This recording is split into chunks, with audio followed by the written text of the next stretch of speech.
կարգավորված այդ դաշտը որ գոյություն ունի, գիտենք որ բազմաթիվ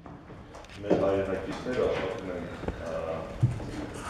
պարտագնա աշխատանքներ են կատարում եւ այդ վիճակում առաջացել է շատ անվերահսկելի եւ անգամ չպաշտպանվածության խնդիր կա, նրանց կարգավիճակը հստակեցնելու խնդիր կա, որը կարծում եմ կնպաստի, որ նաեւ խնդիրներ չառաջանան անօրինական միգրացիաների հետ կապված եւ այլն։ Նաեւ առողջապահական հարցեր կա, այսինքն մենք ունենք շատ հստակ ինֆորմացիա, որ բավականին մեծ մասը այդ արտաքին աշխատանքների մեկնողների վերադառնում են այստեղ վիրուսակիչ հանդիսանում տարբեր հիվանդությունների եւ սրա հետ կապված մենք պետք է կարողանանք նաեւ որոշակի վերահսկողություն իրականացնել, որը հնարավորություն է տալիս այս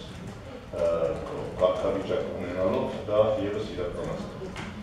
Այնպես որ կարծում եմ ի սկզբանե սխալ ընկալում եղավ, մենք ձեռնպահը ոչ թե պայմանավորված էր նրանով, որ մենք դեմ ենք օրենքին եւ դրա համար ենք ձեռնպահ քվեարկել, այլ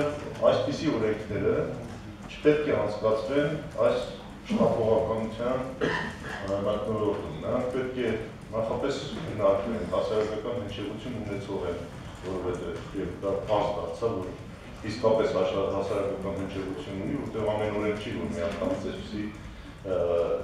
մեծ արձագանք է առաջացնում։ Ուրեմն սա խոսում է այն մասին, որ պետք է հարգել ի վերջո այն կարգը, որը ընդունված է եւ չփորձել օգտագործել այս արտահերթ նիստերի գումարման գործընթացը, որպեսզի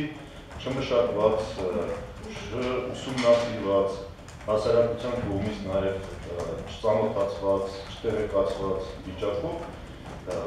արագ ընթացակարգով մցրի որակարգ եւ առաջինից երկրորդ ընթերցում միանգամից անցումներով քվեարկի եւ ընդունվի։ Սրա մեր վերաբերում ընդհանրապես մեր այդ ձեռնպահի հանգամանքը եւ մենք դա հայտարարենք նաեւ ազգային ժողովում։